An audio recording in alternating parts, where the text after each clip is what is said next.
everybody, and welcome to another American Scouser podcast. We have quite the show here today. I can already feel it. Can feel the tension in the room, if you will. So, before we get going, let's get the introductions out of the way. Everybody should know our ugly mugs by now, but I am your regular host, Timuchin. As always, our usual crew is here. Gally is with us. Gally, what's happening? Nothing, grumpy as hell. That's great because I think, this could be like the all-time grumpy show. And speaking of grumpy, Bickler, what's happening? What's up, man?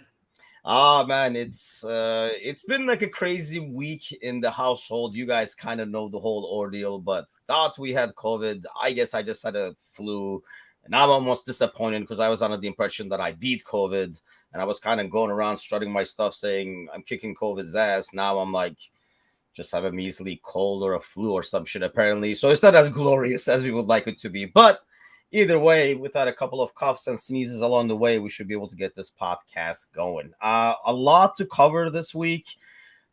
There's almost so much from the weekend. I really don't want to spend too much time on the Newcastle game. I guess we got a hint of what we were going to see over the weekend in terms of like people missing due to COVID and stuff.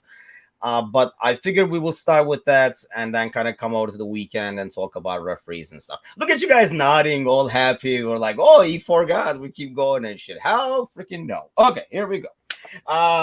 As always, I know you guys always hate it, which is why everybody loves it. And I had asked about this before in our previous podcast, and I'll ask again, actually, for those of you listening in right now.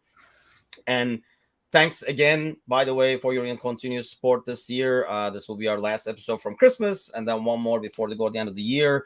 As always, please do the liking, sharing, and all that kind of stuff that we always forget to ask. And see, like you say, trivia, Cosgrove just crawls under this Adama Traore blankets and is ready to go for our weekly trivia. So this week, actually, I do have one that was submitted by a listener. And I read this and I was like, dude, there is no way in hell they're going to get this. And that's why it's a good reason to ask. So there's a Leicester game coming up. So you guys would think it's going to be Leicester related, right? Well, you'll be right. It is Leicester related. And then we just had kind of like a major red card fiascos, right, over the weekend. Yep. So it is also red card related. I don't even think any of the listeners is going to get this. It's a really tricky one, but one of the listeners kind of came across it today on a tweet, so kind of shared it with me. So why the hell not? Bickler, you ready and excited? Yeah, it's about time we got a slow pitch right down the middle. Oh, yeah. Well, this is a beach ball. Here we go. What year was the last LFC player sent off against Leicester? So the last red card shown to a Liverpool player against Leicester. You know, if you don't get the last one, the one before or something like that, I'll give you guys even credit for that. Gally is frozen. Cosgrove even says that's some question. It is some question. I know it's almost hard to get, but you guys are trivia experts, and we get a bunch of listeners who are. So, Bickler, let's start with your guess. I'm just going to make baseball reference the rest of the show just to make you upset. I was trying to think of a baseball analogy. Dude, I don't even like the game. I love it because, most of us with a lot of don't even know with a great degree of certainty all the years that Leicester's even played in the Premier League with Liverpool. Is it Premier League era or all time? Any match. In the last match, last time they were playing against Leicester City and they got a red card. 82. Okay. Would you like to take a player guess? Oh, yeah. No. Man, the confidence. Gally, are you over the shock yet? I'm not because I don't know if the person who did the red card offense would know the last time a player was sent off. I'm serious. The player right now, he'd be like, I don't fucking know who the last time someone got sent off against Liverpool. I don't think Andy Robertson against Liverpool, against Leicester. Man, you're worse than Bickler. I'm gonna say it's during this Premier League run since Leicester's been back, and guess it was 2016. Okay, we'll let this brew a little bit because, yeah, it's going to be. I kind of knew this was going to be a tough one, but I thought it was interesting and a couple of names that are kind of familiar, so we'll go with that. So, now that you guys are over that shock, let's go to the second hand in business. Let's start with the Newcastle game real quick so we can come and talk a bit more about the weekend. The good news is coming into the new year, we're going to be having midweek podcasts too to cover the midweek games, Champions League games, and stuff like that. So we should be able to focus more on weekend games on these Monday podcasts. But let's talk about the Newcastle game real quick. Despite falling behind, Gally, it almost looked like, even as a worrier that I am, I was pretty confident that we were going to pull that one out even after falling behind. What did you make of the game? Yeah, there's always a surprise when you find out 24 or 48 hours before that you got a COVID outbreak and you're going to be missing starters and you're waiting to see who those starters would be. I always worry when Van Dijk's not in the lineup, even though I thought it was a good thing for him to probably have a game or two off. I didn't love the way they came out the blocks. Obviously, you concede early. It was against the run of play. We were even better the next 10 minutes after the goal, and I thought it kind of woke us up. And then quickly we take the lead. And once we had the lead, I felt good. But I was waiting for them to put the match away, and until Trent hits the thunderbolt into the top left corner, that could have been just as much squeaky bum time as some of these matches we've watched late, these close 1-0 games. We saw another close one at the weekend. And I think it's just a lesson that you got to put these teams away when you have opportunities. And I think we did miss chances against Newcastle. And luckily it wasn't a better side because they had a few opportunities to make us pay and they didn't take those chances. On a different day against a different opponent, that could have been one of the dreaded draws that we're always frustrated about at home. So though it was a positive win, I feel like it was kind of the start to an ominous negative week. I think the two biggest talking points from the game were obviously the COVID situation. And I think the goal that we scored with, Eddie Howe worried that he's going to get chopped up by the Prince after losing yet another game and heading towards relegation over here. Bickler, take your pick in terms of the talking point, which kind of like affected you more from that game.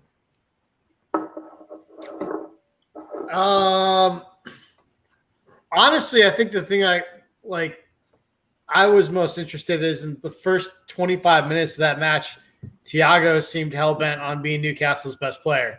Yep. And that was just an insane 25 minutes by one player.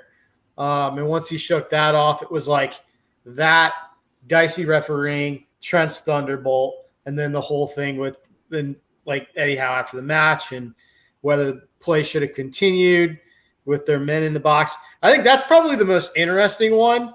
I think either way, he kind of comes out looking poor in that situation just because either if you've got a player down with a head issue, then he realistically the responsible thing would be to pull him if he's really hurt.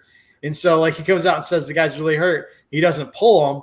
And then the other thing is if you look at it, man, it's just you can't really believe that was the issue, the way that he was looking down the line and decides to go down after contact. So that was probably the most interesting thing. The COVID outbreaks are going to be, that's obviously a thing. Maybe something was going on with Thiago already, but because he gets it out and he's out now. But yeah, I mean, it's weird that when we have all these matches stacked on top of each other because it's hard to remember. But really, the Eddie Howe situation with the penalty or wanting play to be stopped, that was the one that kind of stuck out in my mind, along with the opening 25 by Thiago. Yeah, I mean, we had a discussion on this in terms of, what we feel about the rule overall and how it's kind of administered in terms of head injuries and things like that. I mean, I personally think we talked about in the Discord fan channel, by the way, which if you have not joined it, please do. Why the hell aren't you there? Because we talk a lot about like just footy stuff in general, and there was a huge talk about the transfer market, for example, today. How much does an Adama go for? What's the conversation? But yeah, join in. It's nothing but just good old fashioned footy talk and joking and laughing. So, but anyway, like we were talking about, I personally still think compared to other sports, um, and having had two, daughters play this game, one of them still playing it, I really feel, overall the sport does a really bad job about head injuries and concussion. There's so many times you see the guy trotted back out. I mean, how many players have we seen over the years with, like a bandaged head and, like rolled out there, and it's like, oh, what a hero warrior, but his brain is probably still like rattling. You probably should not be playing, and somebody should be like, no, you should not be playing, kind of thing. So I know they don't do a good job. So this is probably a step in the right direction, but with anything that professional athletes do, I feel like it's being abused, because there has never been so many injuries that has resulted in like a head injury ever. As I watched this game for freaking like 47 years now, everybody who falls is holding their head now, so the game stops. So where do we go from here? I guess, Gally, that was like my biggest takeaway from that, because there is really no head injury there. And going back to what Bickler was talking about, if really there wasn't head injury and the guy was like concussed and everything, then why the hell he didn't play? So that's obviously a bullshit story. There was no head injury there. They were trying to get the ball game to stop. And this is something that every team does, because what better way to kind of clear the pressure than stop everything for like 30 seconds, 45 seconds after a corner kick. But at the same time, how do we make that distinction, or how does a ref make that distinction? Yeah, well, I think that's the crook in the argument, right? The issue is to your first point, the sport needs to take this more seriously.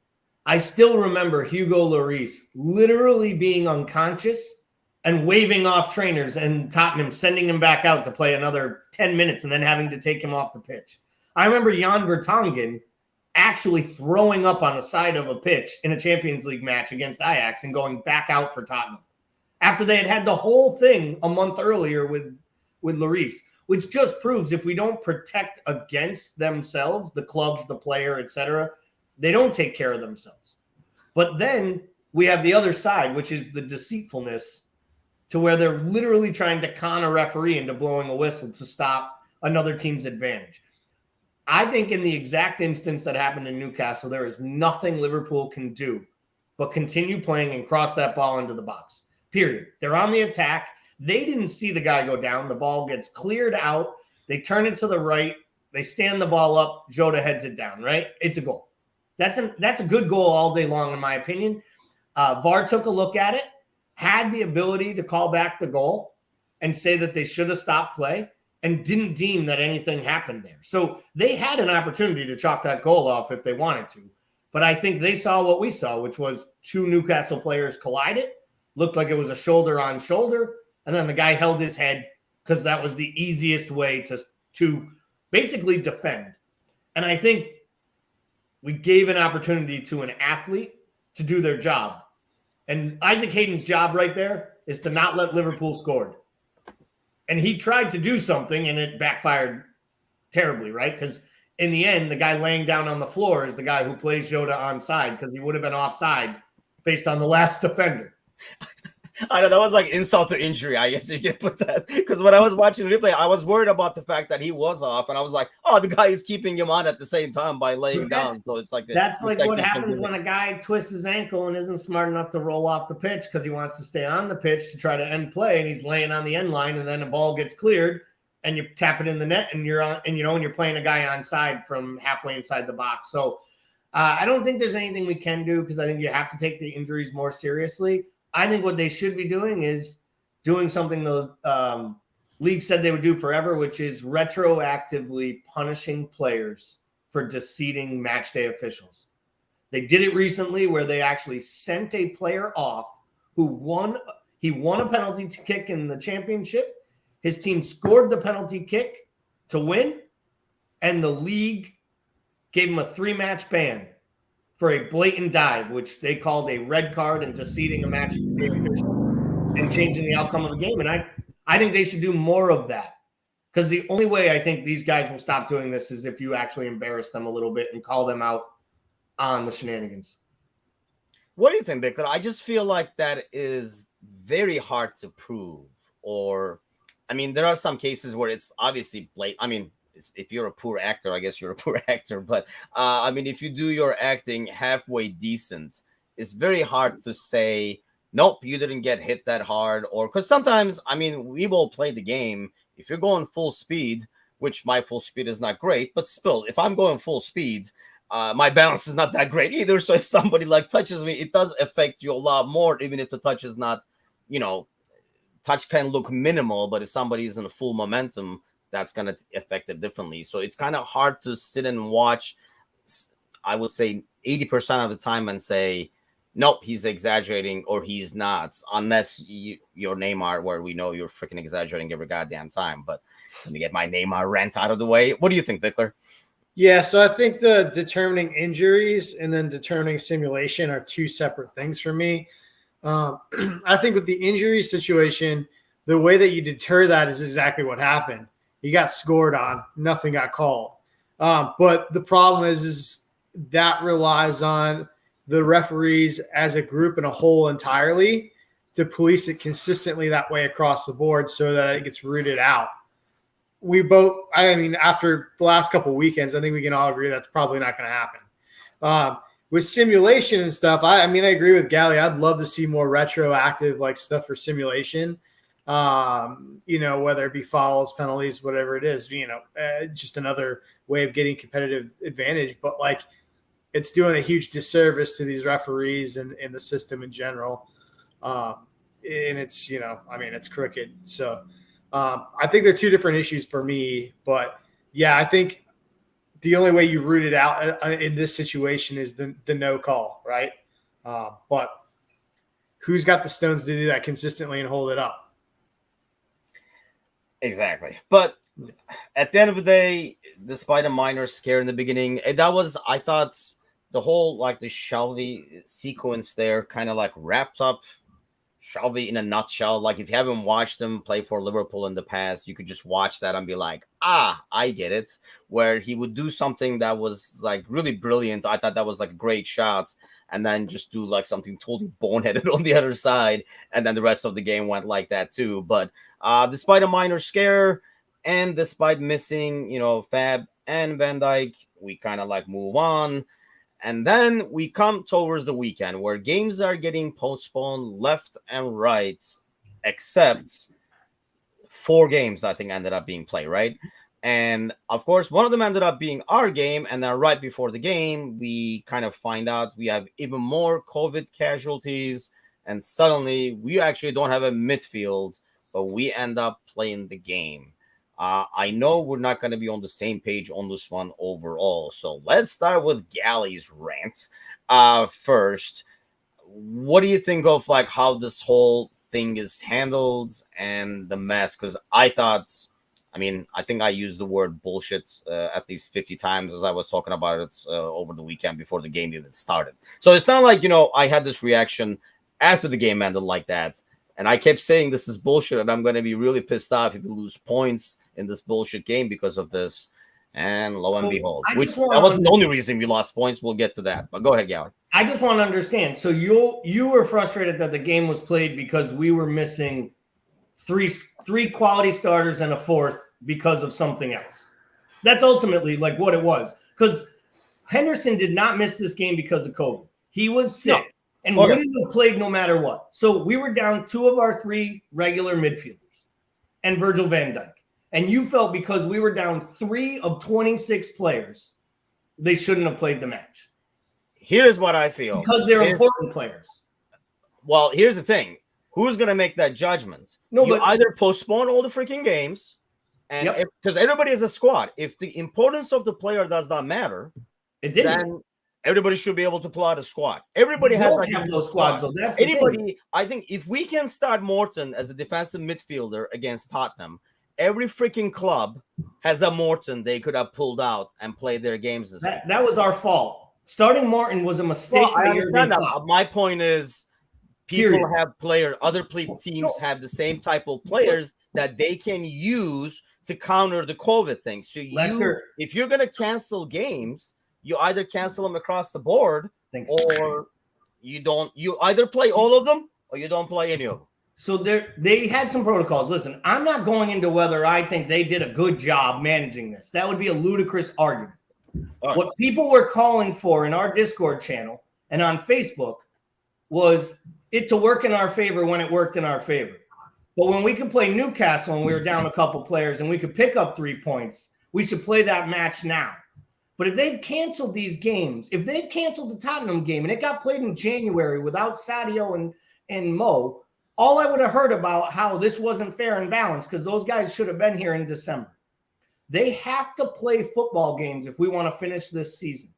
And that was my argument, was that they should be trying to play every game they can. I don't like how they handled it. I don't like that they made Chelsea play and Tottenham and Liverpool play, but both Liverpool and Tottenham had full squads. They really did. They were down a few players. You know, did anyone say Leeds should get a break because they had 9 first-team players injured and out? And it's not that different than if the flu had ripped through and they would have had to play. COVID is a really, really, really shitty thing. But the league decided to play this year. The league decided to have players eat in canteens together. The league decided its own rules and the clubs agreed with it. And Jurgen Klopp wanted to play the game. So I think my bigger part was I was waiting for the excuses to start, and they started right away. And I'm not saying you, Tim, as much as everybody I saw on social media, Facebook, you know, our Discord channel. So my rant is about, I want the Premier League to finish. And for that to happen with a World Cup coming and qualifiers coming and already a truncated schedule, they couldn't postpone any more Tottenham games unless it was absolutely necessary. And the fact that the championship played a game today and the fact that all fixtures are going forward, I think actually proves that the league and the teams know they have to keep playing. Because if they stop playing, they may not come back. Because it's not going to be any better in 2 weeks or in 3 weeks. And I don't love the arbitrariness of it, but Leicester had 11 of their 22 first-team players unavailable with failed tests. We had 3 of 26. So to me, you know, it stunk that they're our best players, but all I remember reading was all about how everyone was so proud of Liverpool for how they were handling COVID. Our guys aren't getting COVID. Our guys are all vaccinated. And then as soon as 3 of our best players get COVID, it's like, oh, shit. But, like, there was no, like, pity party for Lukaku not playing for Chelsea last week. But as soon as it was Virgil van Dijk, it was like, we shouldn't be playing this game. And I'm not talking directly to you. I'm saying to the group. And I just think as a whole, that's short-sighted. And I think that there's a reason every professional sports league in the world is continuing to play. Because, unfortunately, their leagues, their financials, the TV deals, and every single vendor who sells a hot dog or a T-shirt on the street needs these businesses to stay in business. And if they're not, then the game is going to struggle. And so are the economies. This is bigger than just football. It's not just a game inside lines. It is one of the largest businesses out there. That was my point. Okay, so running off that point, though, is what I'm saying is then they should play every freaking game. You either play every freaking game because we're still not going. There's still these postponed games that they have to shove in somewhere down the road. So they did already postpone games. If it was everybody was freaking going out there and playing, and it was treated like the flu, like you said, they have 8 guys out of flu. It is what it is, or 8 guys twisted an ankle at the same time. It is what it is. That's fine. Then everybody should go out and play. But if you're gonna cancel certain games, they're like, oh, there are 8, so that's bad. 6, well, you guys are close enough. Get out there. I mean, if you're going to treat it like that as Premier League, that's the arbitrary part of it is what I don't like about it. And like I agree. I agree. But all they did today was actually tell us what the parameter was. They claim that every one of those teams couldn't field 14 senior players, including a keeper, which is why they were canceled. They've just now told us today what it's going to take to postpone a match going forward. Yeah, because I think somebody is over there shuffling the pages. They're like, dude, we got to come up with some shit because they're going to ask why we cancel some, why we didn't cancel some. And that's my thing. Is that even fair? So let's come to you, Bickler. I mean, because I don't think that's even fair either to say you have stop the freaking games. And I understand this is a business, but we've done this before. We've canceled freaking like tournaments before. So it's a business. It's more than a game, but it's still human lives and human health that's affected. Is this how much you care about your players that you constantly talk about as Premier League? You know what I mean? So my thing is the fact that they are like canceling some and not canceling, just cancel the whole freaking thing because you know where it's going. They were better off, and I still feel like we're headed that way. They can deny it all they want because I don't think it's fair to have a team go out there with 13 guys and the goalie. If like some of them have never played before, and like the center back is gonna play striker, and the midfielders playing right back and stuff, because that's not the league I want to watch either. Like I don't want to watch who else can play. I want to watch the actual teams. So if it's about like the money and everything, if it's like the quality of the product, then I feel like stop everything. If it is 2 weeks or 3 weeks or whatever, and kind of go back to what we did with like your policies and how you monitor the players and how they live and where they live and all that kind of crap, and proceed that way once you kind of get the situation under control, I guess was my thing. Bickler, what's your take? My take is that you and I are two guys that have serious trust issues, and I want to profound sense of justice in the world. No, but seriously, like I'm with you. For me, it's like I either want it completely on or completely off for a number of reasons.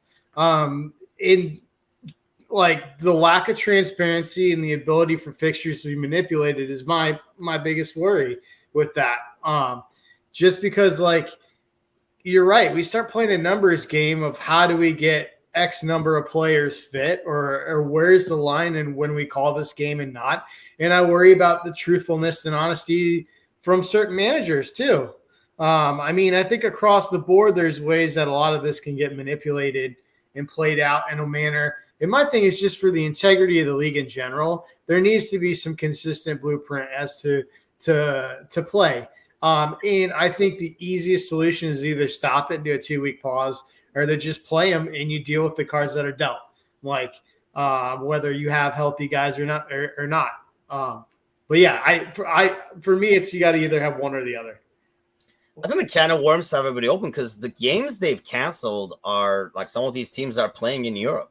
So when they're going to eventually shove these games in, they're not going to really have a lot of midweeks where these guys can play those games. So it was always going to be an issue. I almost felt like it was. Yeah, the Premier League essentially made the rest of the year a nightmare for themselves because they're going to have to figure it out. And there are going to be teams that definitely get the raw end of the deal when the things get reshuffled. Instead of maybe shifting everything like 2 weeks over. I guess that was like, I mean, it's easier to bitch with no solution. I guess that was my solution in my head is and say, hey, let's stop everything. This is getting out of freaking control. Maybe till New Year's or something like that. And then, shift the entire league 2 weeks over in terms of like the fixtures and everything. And, be able to kind of control it, go back to your like more stricter protocols and stuff like that. I mean, we're kind of seeing this in NBA and stuff like that now too. It's just a freaking mess. You have some teams with like freaking like 9 guys there. Like the other day, like Lakers had a dude that wasn't even healthy sit on the bench just in case too many people foul out. They were going to like wheel his ass out there and sit him in the corner or something. So they still had like 5 guys on the court or something. It just doesn't make sense. There has to be a point where we say, you know what? Yeah, it is a game. Yes, it's a business. I understand what you're saying, Gally, but it's a game to us because we watch it on Saturday morning. But like for the people that live there, the people that work there, the people that need it, it's a big business. And I understand the match is getting canceled, hurt, and the rescheduling shifts. You can't just change things 2 weeks. You do that, and all the people who had tickets 2 weeks earlier can't make it. The people that are coming from overseas, and ultimately, as soon as they put all the fans and supporters back, as soon as they allowed for the full practicing, as soon as they allowed for non-masks for unvaccinated players, right? You knew this was coming back. So, they can stop the unvaccinated fans supporters from entering the grounds, great. If they want to roll back the amount or even go to games behind closed doors, which are just a snooze fest, right? Fine. But the idea of talking about the product and the equal balance, that drives me crazy. Because to be honest, in Spain and in the Dutch leagues, they cancel weekend matches so teams can have a better advantage come midweek to play in their Champions League matches. Do you know how many times Barcelona has not had to play the weekend before or after major, and they change everything so that Barcelona does well, right? No one yells that screams that the English team they have to play that had to play Thursday night, midweek or play on Sunday and have to travel on a Tuesday is getting screwed because the people in Spain are soft. It's what the leagues work on. And I want this league to finish, and I want every team to play 38 games. Because to be honest, the only other option I saw was they were going to figure out a way to use average points per match to determine a winner. Because I don't think teams were all playing 38 games. Because believe it or not, they have a deadline that all League and Champions League games have to be completed by to assure that FIFA has time to prepare for their shitty November World Cup. And that's a big part of this, is there are still qualifiers that have to be played. The season can't go till June or July like it did last year with an extended add-on to it. It actually can't this year. It has to end on May 12th. And I genuinely believe that had a lot to do with it. And let's not kid ourselves. They just signed a huge-ass TV deal that switches over on January 1st to a new network. And they weren't going dormant at this time. But let's be real. We send the players home. It's Christmas. They're still getting together with family. They're still hanging out with kids going to school. They're still getting chances to get COVID. And if they get COVID, it sounds to me like if a team or 3 or 4 guys on the team get COVID, we think that we should shut it down. I just don't think you can do that in today's world. I just want you to know, none of this has anything to do with my opinion on vaccinations, COVID, how real it is or isn't. This is about soccer games being played, and that I think Liverpool used this opportunity to add to the level of excuses for what I thought was their worst performance of the season, regardless of the officiating in the match. And I know we'll get to the match.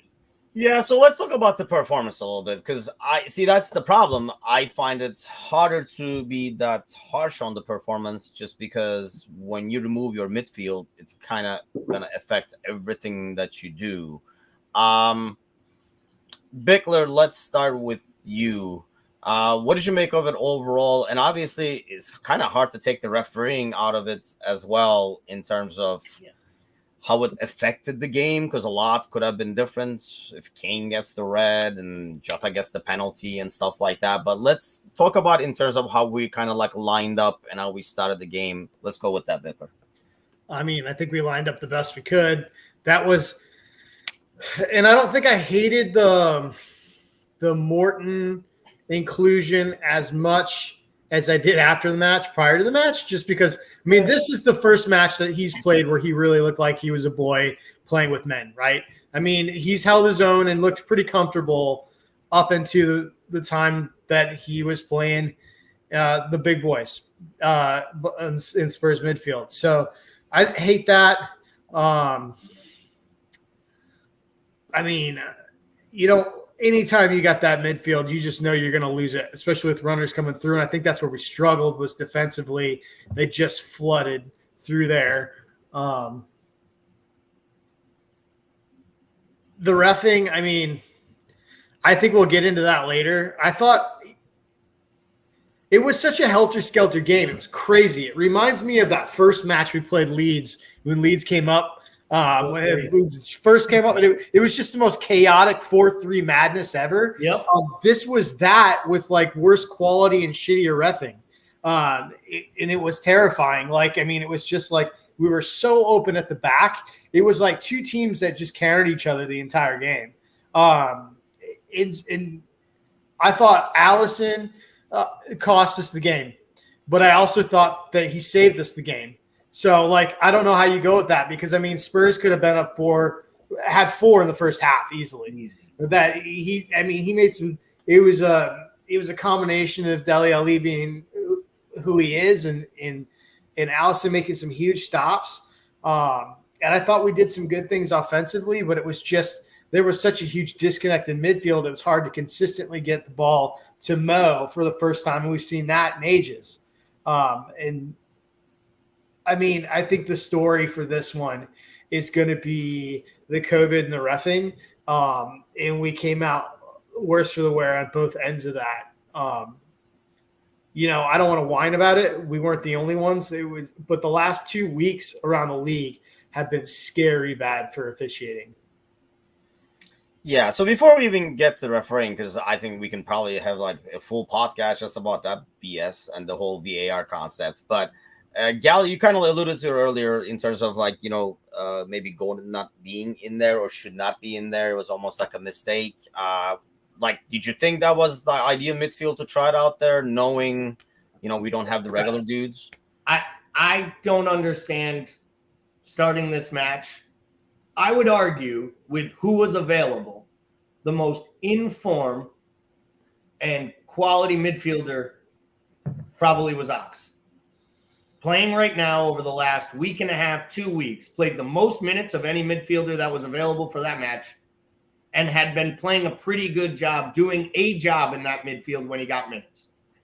And to have him sitting on the bench and have James Milner, God bless his old aging donkey soul, on one side, and Naby Keita on the other, with a kid who makes, who basically is built and looks like me.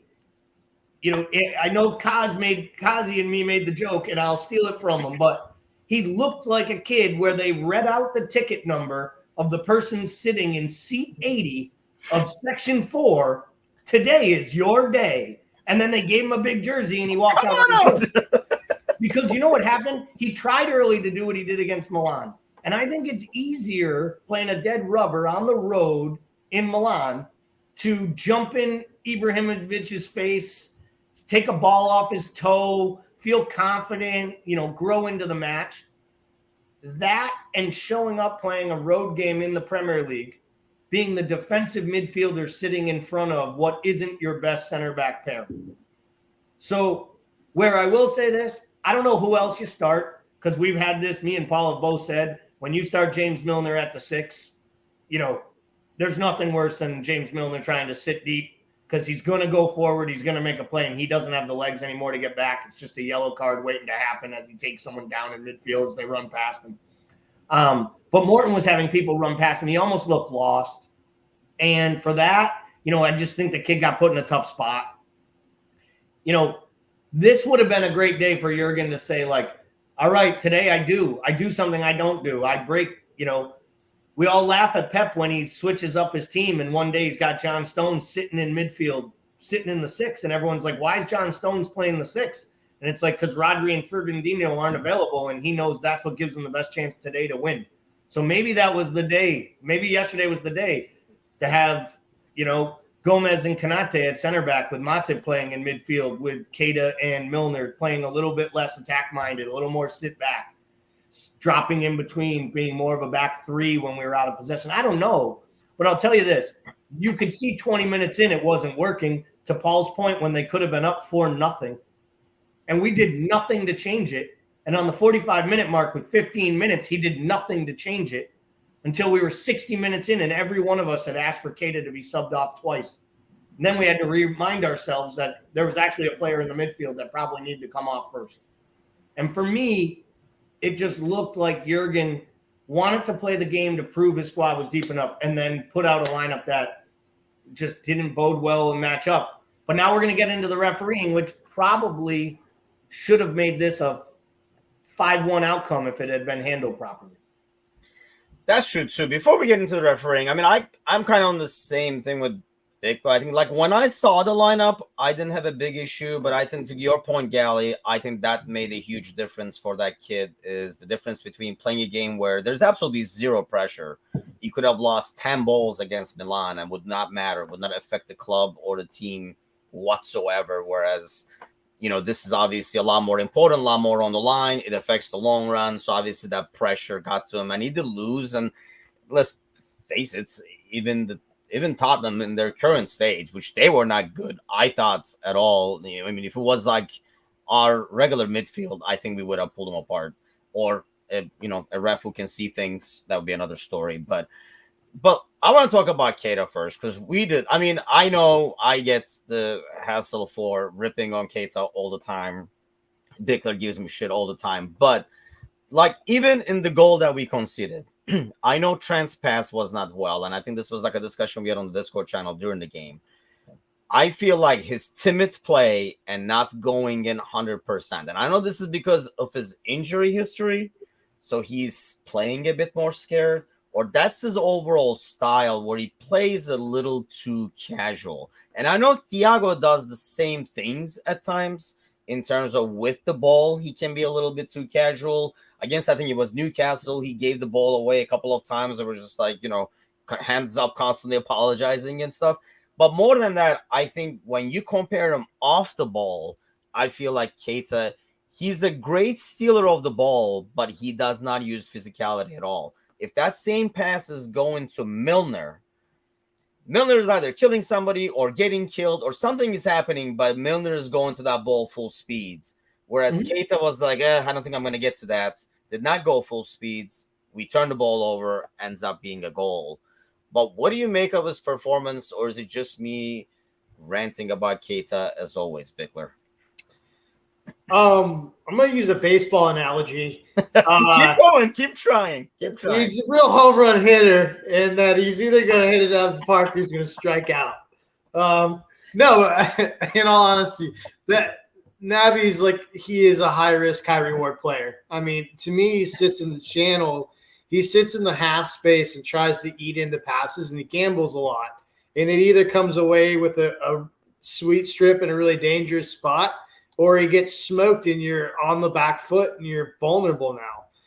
And I think that's been kind of a glaring thing for him since he came in.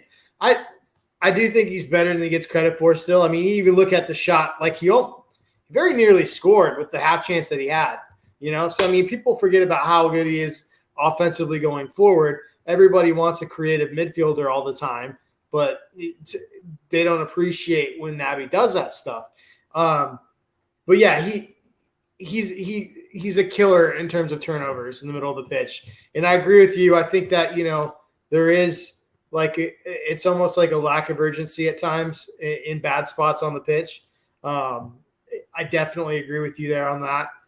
So yeah, he's definitely, he's a mixed bag. And unfortunately for what we spent and what we expected from him, that's disappointing at this stage in his career. Yeah, I mean, that's the thing. It's just odd because he can do some ridiculous things and hit those home runs that you talk about. But it's at the same time, it's just so frustrating to watch because it almost looks like, and I know that's not it, but like he doesn't care or something. Like, like you'll have these guys that you play with. You're like, dude, if you only asserted yourself, you'd be so good. And you just I don't know, man, I'm trying, but no, you're not. Okay. Speaking of not freaking trying, VAR, which, when the league gets inevitably paused, I'm sure we can dedicate a full episode podcast when this COVID break happens that Gally is fighting against. I will do this right now. I'll make a donation to your favorite charity. I'll do the podcast, No, I'm not podcasting. I was trying to think of something, but I'm like, I'm not doing it in an Everton jersey. I'm not doing it like it's probably not going to happen. But I in all seriousness, I believe if they aren't stopping it today, after 60% of the matches were canceled, they're playing the worthless Carabao Cup matches tomorrow. That lets you know. They're not. Normally the starters don't play anyway, so it doesn't matter. They're not stopping this league because it's not about that. It is, the old analogy. It's about the money, stupid. And I'm not calling you stupid, but that's the truth. That's where it is. They're not stopping these games because once they stop, they create a precedent that says they honestly believe this is going to get worse before it gets better. And I think that's why they're not stopping. And I mean that. I think they're going to be a little bit more transparent. I think they're also going to play a lot more matches that they weren't playing before because now they've laid the lumber down. But as far as the league goes with the VAR, with the officiating, I have been talking about this, all year long? The state of the officiating is the worst case I've ever seen. That English officiating might be the worst of any federation in the whole country. I've always had a problem with Paul Tierney. Clearly, Jurgen Klopp has too, seeing that he met him at center pitch and told him, "I don't have a problem with match day officials, only with you." Maybe the best quote ever. That's like being like, no. I don't cheat on all wives, just you. Like that don't make no sense. It's like the meanest thing you could say to someone, like, you're the only one. And then his response is brilliant. He never played the game. And, that's what I love about Klopp. He does his homework on everyone. Like, he knows that Michael Oliver was like a lower level player, got hurt, and then went into officiating because he wanted to stay in the game. He knows that, John Moss was a high school gym teacher and is still built like one. But like he understands these guys, and Paul Tierney's the problem. I've been saying it since the first time I saw him come up. He did like a random match. I think it was 3-4 years ago, one of his first matches ever. He was god awful then, and he's gotten no better since. I'm with Paul. I think earlier today he talked about like a rating system where they make sure that the top crews, the top match day official teams are working the big matches. And I think they need to monitor more than anything who's working VAR.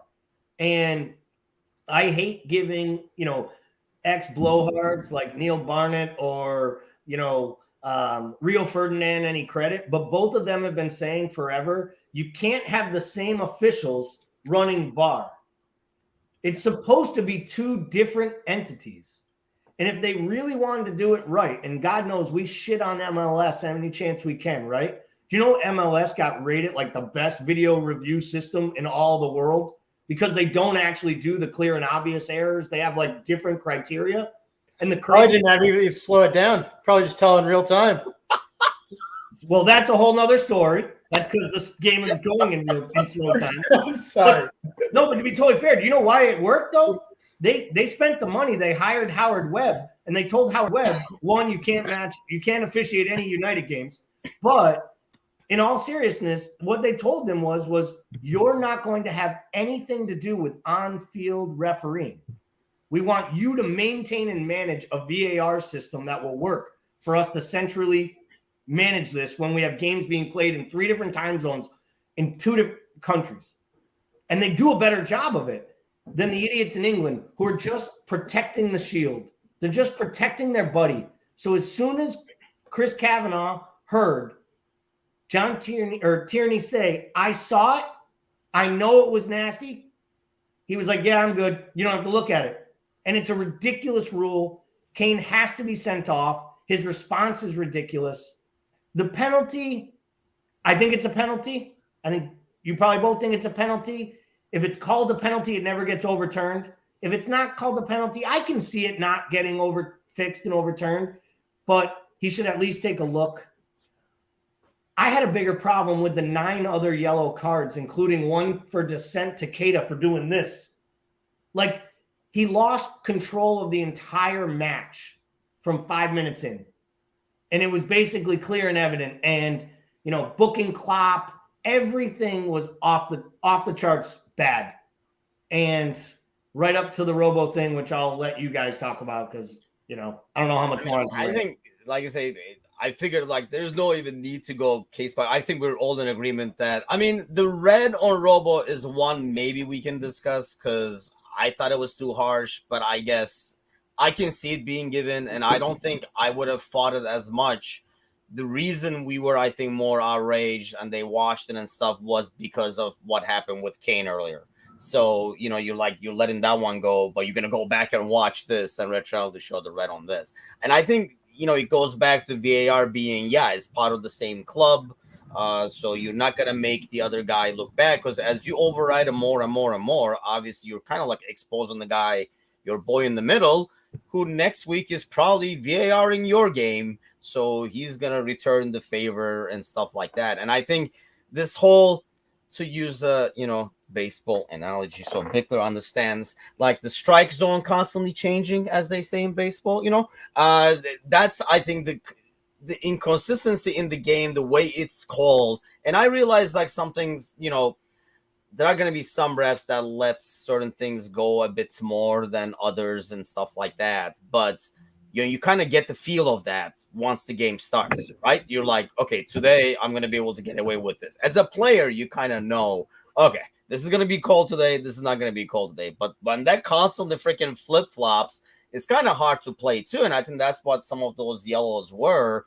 And, you see like things that Tottenham players were doing and not getting if you show the yellow in the first one, then this should be a red because you already gave the warning, showed the yellow. Now this should be a second yellow. It was just like ridiculous. And I think Bickler, like you were saying, has it really gotten worse like those last 2-3 weeks, or is it just I think the last 2 weeks have been noticeably worse, starting with the Wolves City game. And I think I want to separate my facts from my feelings, because my feelings say it's really fucking unfair that this always feels like it happens to us. And the two critical calls that happened in the City game were over rules that went controversially in favor of City. One, which specifically got them 3 points on a late penalty. Like, my feelings say that feels fucking personal and unfair in a title race, and that league shouldn't be decided like that. What the facts are is like that these match officials, like, there's a systemic problem, and they'd make really shitty parents because you got to treat your kids equally, right? And that's my problem with the way that these were all looked at. Like, one was correctly ruled, in my opinion, of the three, and that's the one that just happened to go against us, right? The other two, like, if you look at them, like, you're at least going pitch side, right? You're at least looking at the pitch side monitor for that. Like, I think the systemic problem is we talked about clear and obvious, and we talked about high bar with VAR. And what we've really done is we've created a system where the VAR officials don't necessarily want to get involved. Like, right. They don't. They'd rather it's like a game of hot potato. They're just going to put it right back in the ref's hands with the original call. And I think like that goes really against the grain of how we saw it used in the Euro. Interestingly enough, Kavanaugh, who did our game, is considered one of the best VAR officials rated by UEFA across the board. He's also one that called a straight red in the Swiss game, the exact identical tackle that Kane did. So, like, I mean, it's just we did this to get rid of the human element and the human error, and we've just created another layer of it. Correct. Essentially. And it feels like a fraternity that's run by the fraternity brothers with absolutely no oversight. So we don't get who's policing it. We don't get transparency. We don't get the explanation of why it wasn't called a red on Harry Kane. It was so laughable today. Like, it was embarrassing. Like, they said they didn't give the ref because the foul occurred after Robbo had jumped. So what they're saying is, for that to have been a straight red, his leg would have had to have been planted on the ground, which means that essentially the player's got to make a decision on whether I protect myself or do I potentially ruin my career just to get this red card. It makes zero sense. Anybody who's played football knows it's ridiculous. The UEFA stance on that very tackle is that it doesn't even have to make contact for it to be a straight red. As long as it's high and there's a chance for intent or injury. And excuse me, and nobody on this podcast would ever defend a United player, right? Am I mistaken? Or when Pogba came swooping through, was it not the play when Pogba got sent off for the crazy red card? Was it not a leg that was up high? He just grazed it high. And after giving him the initial yellow, VAR was like, wait, you got to look at this. This is a lunging, dangerous tackle. Just because it didn't break the young man's leg doesn't mean he can't be sent off in this spot. And he saw the walk. So let's just be real. If that was a defender, if that was, and I hate even saying this, if that was a defender, if that was a French striker, if that was Nicolas Pepe, he's sent off. If that was, if that is any other player in that spot, if that was Robo, he's sent off. If that's Hendo, he's sent off. Harry Kane gets that call. Maybe Raheem Sterling survives that play. And for all the people who say him being England captain has nothing to do with this, him being the country's great white hope and the face of the country and the face of the Premier League, I told you all in the summer that dude was a dirtbag, a liar. No, I did though. I said his fans should boo him. I said what he was doing to hold that club hostage was criminal, and if he was Luis Suarez, he'd get killed. But because he's Harry Kane and he's from North London and he's got a weird little accent and he kind of is a mouth breather and talks sideways out of the corner of his mouth, he gets away with it. He said he doesn't even think it was a foul. So he won't even stand up and own the fact that he might have injured a player and said, hey, my bad. He actually said that he would be fighting it if he had gotten a red card and that he would expect Tottenham to back him up on it.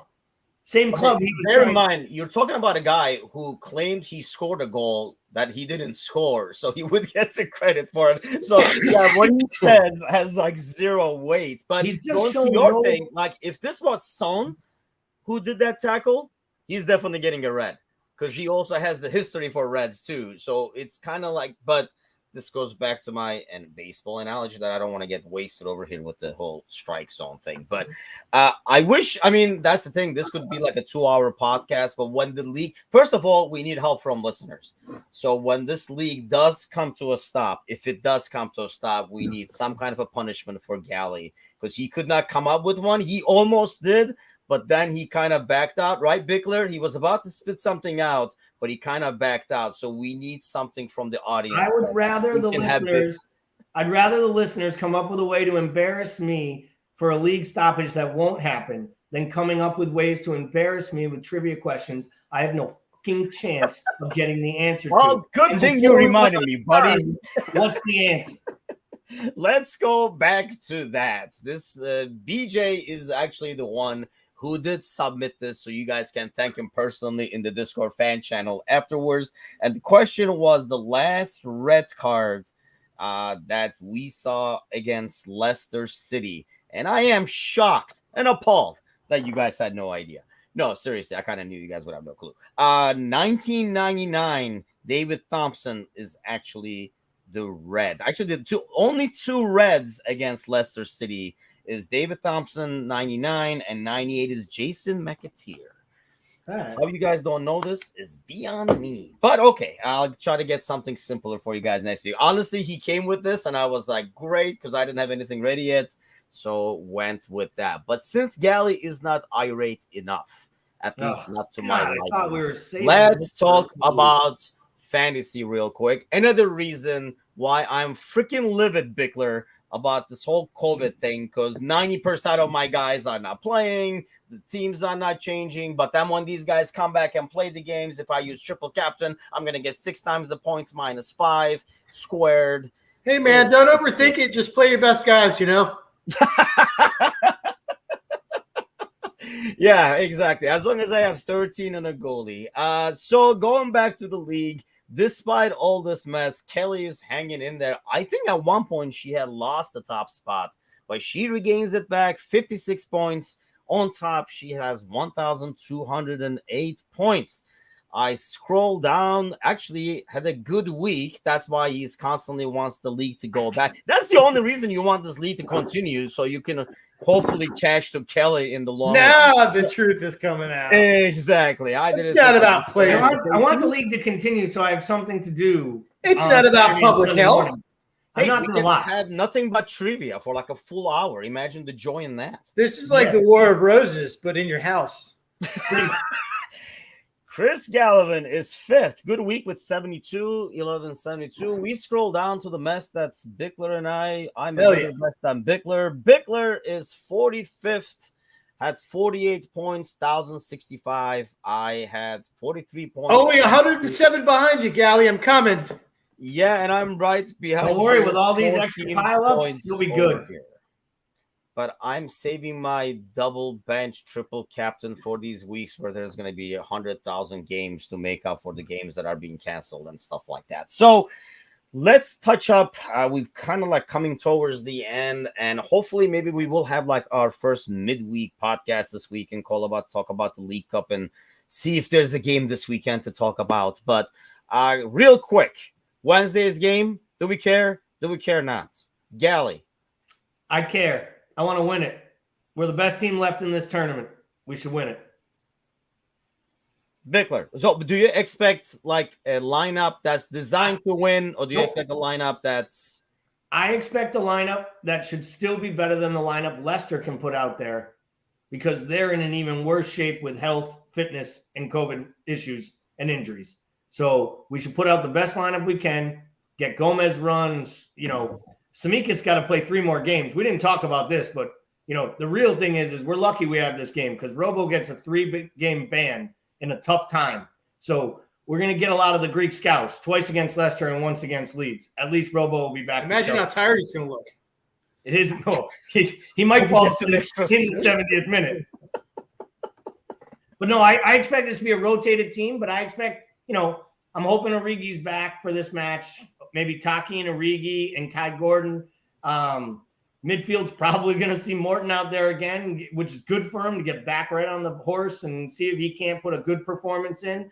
And maybe that was part of it. Maybe Ox is the captain of this side, playing in the midfield and actually trying to play kind of the anchor, holding the team together. And that was part of the plan. But I expect him to go try to win it. We're down to the last 8. And I would say it's us and Chelsea as far as the talent to go win it. And I think when you have a chance at a trophy, you go get it. Bickler? Yeah, man, it feels like a long time since we've won a domestic cup. I wouldn't mind seeing a fairly strong side, and that's kind of what I'd expect. But yeah, man, if anything, I mean, that I'm shocked. I know. I usually don't care about. I mean, I usually prioritize league over everything, and I still do, right? I just think that, like, at this point, let's face it, like, after the first of the year, City just doesn't drop many points. We're 3 behind. It's certainly a closable gap. We could certainly win it. But in case we don't, it would be nice to have that cup in the back pocket. Yep. Yeah, I'm kind of torn on this. I agree to the point of a trophy is a trophy, but with all this stuff going on, I don't want to put a lineup, kind of going back to like the rubber games when we talked about. I don't want to put a lineup and lose somebody in this game. I think that'd be the worst thing, is to lose somebody important in this game, not to be able to play the weekend, if those weekend games happen, Gally. So before we wrap up over here, you got the festive environment. I'm actually pretty disappointed in you, Bickler. You had the house full of freaking pumpkins for Halloween. I don't see any Christmas decorations back there. What are you doing? I guess I'll be politically correct for the sake of being politically correct. But for the holidays, what are you doing, Bickler? So the kids are off with mom and her family in Disneyland. So I am up on my mountain being the Grinch, man. You are the Grinch. You have the dog. So I'm going to be wading through cans of Who Hash and natural light later, and that's going to be it. Just so we're clear, it might be Who, it might be Hash. It probably won't be Who Hash. Could be. Never know. Watch Merry Christmas. That was a sad story of what Bickler is gonna do, but he was the same one doing snow angels with beer cans last holiday. So this is how Bickler rolls, people. That's why he needs us for the therapy. Gally, what are you planning? We actually held Christmas here for my immediate family on Saturday, just this past Saturday. We always get it together because my sister can't get out here, so that was really great to see all my mom, dad, and my nieces and nephews in the same room for the first time in about 2 years, which is pretty cool.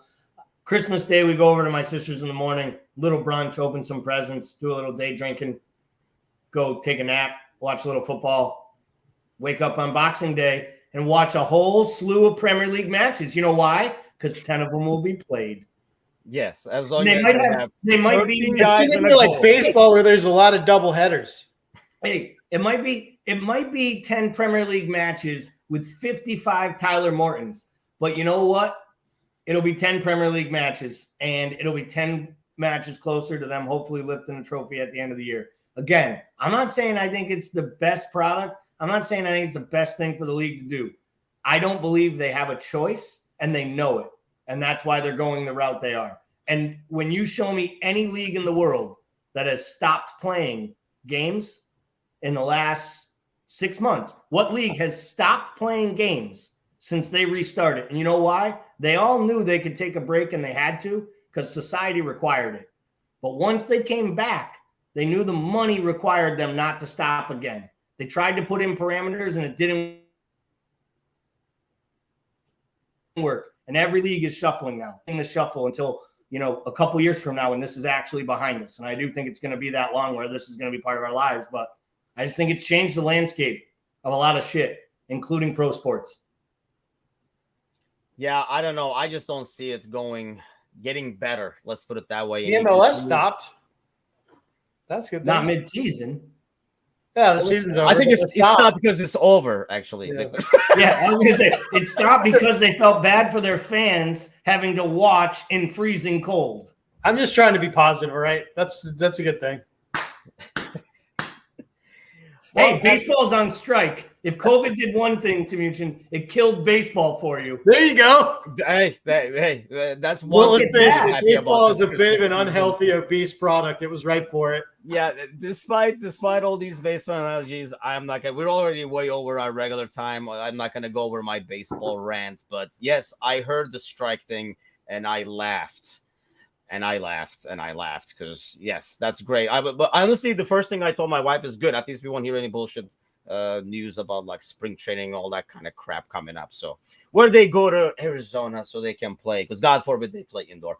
But okay, because they can't play in the rain because they get wet and soggy and they can't do all that stuff. It has to be perfect, nice and sunny for. I would love to see someone come out and frolic. I would love to see someone throw a 95-mile-an-hour fastball soaking wet with you standing in the box and you being like, "Yeah, I think we should play today in this downpour." This is the argument that I always get against baseball. I wasn't gonna get into this, but you asked for it by saying that. Everybody's like, "Dude, you think it's easy to hit a ball that's 102 miles an hour?" No, I'm not saying it's easy. It's a skill, but it's not a freaking sport.